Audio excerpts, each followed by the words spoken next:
Okay, today we're going to talk about definite integrals with a u-sub.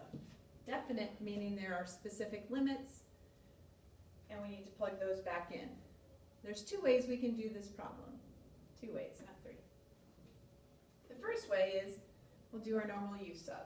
So in this problem, it's a quotient. We're going to let u equal 3x plus 5. du will be 3 dx. Now, a couple ways you could think of it. I don't have a 3 dx, but I have a negative 48. So you could think of this as negative 16 times 3, and then just pull out this negative 16, but replace the 3 dx with du. Or you could make this 1/3 du and just replace the dx and also pull out the negative 48. I'm going to do it the second way just because sometimes the factors will not be the same. So 1/3 du equals dx. So I'm going to rewrite this. I'm going to pull out the negative 48 because it's a constant. Pull out the 1/3, and then I have 1 over u to the 3rd du. Now, I left the limits blank on purpose because it's important to understand these limits are in terms of x. So this is when x equals 1 and when x equals negative 2.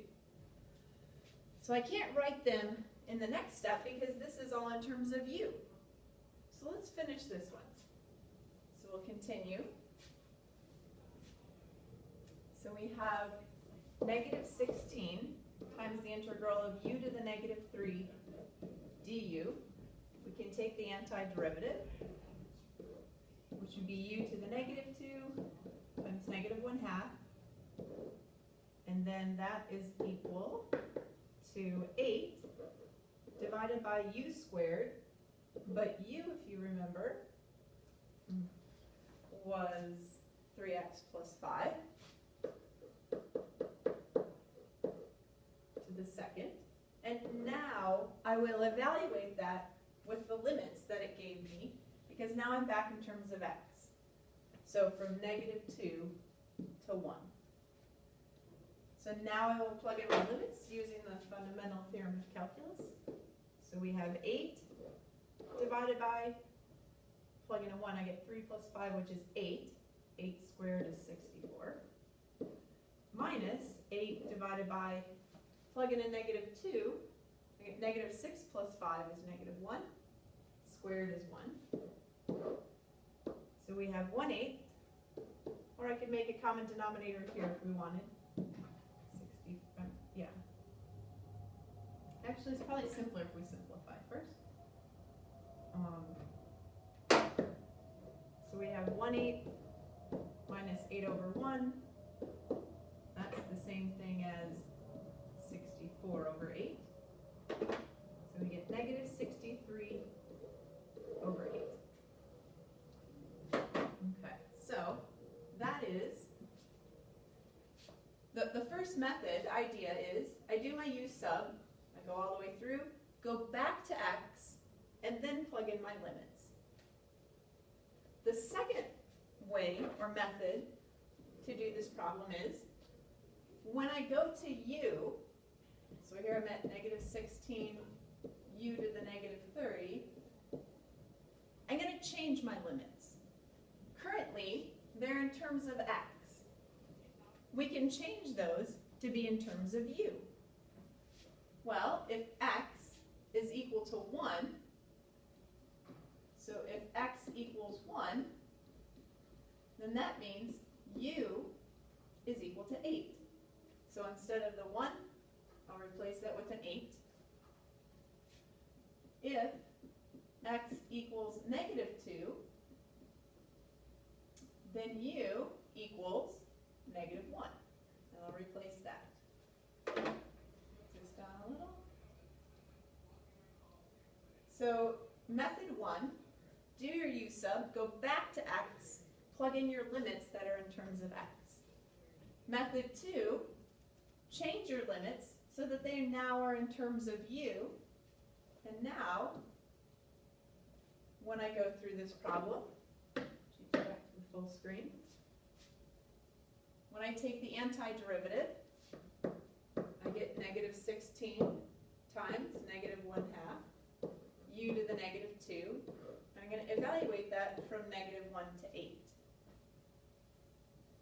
If we simplify that, we get 8 divided by u squared from negative 1 to 8, which is 8 over 64 minus 8 over 1, which you can see is the same thing we had over there. We'll get to the same final answer, negative 63 over 8. Now, I'm going to compare them again. Most of the time, if you are given a function and you're asked to take, evaluate the integral and you can take the antiderivative, then it's up to you. Do you want to go back to x and then plug in the limits? Or do you want to change the limits and just stay in u? I never go back to x in this case. However, there will be some multiple choice questions where you don't know what the function is. It'll just say f at x. And they phrase the question in a way where you have to change the limits. So please make sure you're comfortable with both, even though most of the time you'll have a choice, but sometimes you won't. Let's look at one more example. Suppose we have the integral from 0 to pi over 2 of the sine of 2x. Now, we've talked in class about the shortcut. We're going to let u equal this angle, and its derivative will be 2. If we use our shortcut, we know the only difference is that angle. So we know it's going to be negative 1/2 cosine of 2x. And now I can evaluate that from 0 to pi over 2. So we get negative 1/2 times the cosine of 2 times pi over 2, which is just pi, minus negative 1/2 times the cosine of 2 times 0, which is 0. So I have negative 1/2.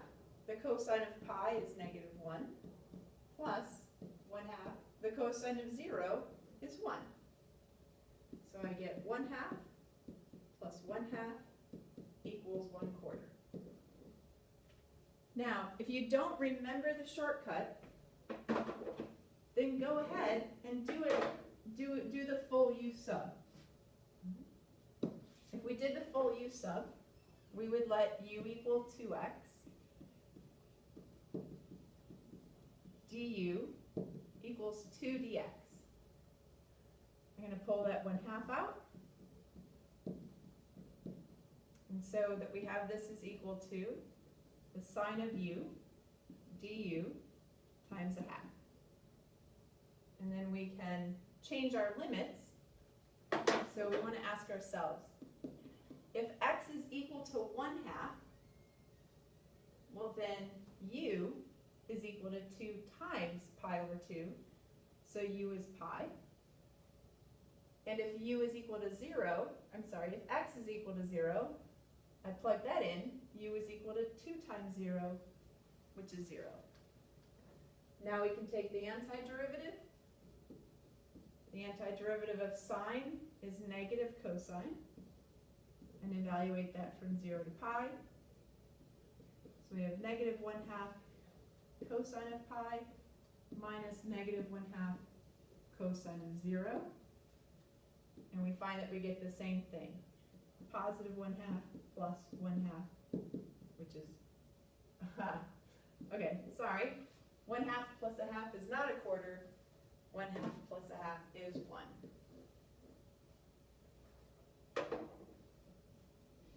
Some problems are easier to use that shortcut than others, so feel free to. If you don't feel comfortable, go ahead and do the u-sub. That is definite integrals with the u-sub. The next video will talk about how to integrate 1 over x and e to the x, and things like them.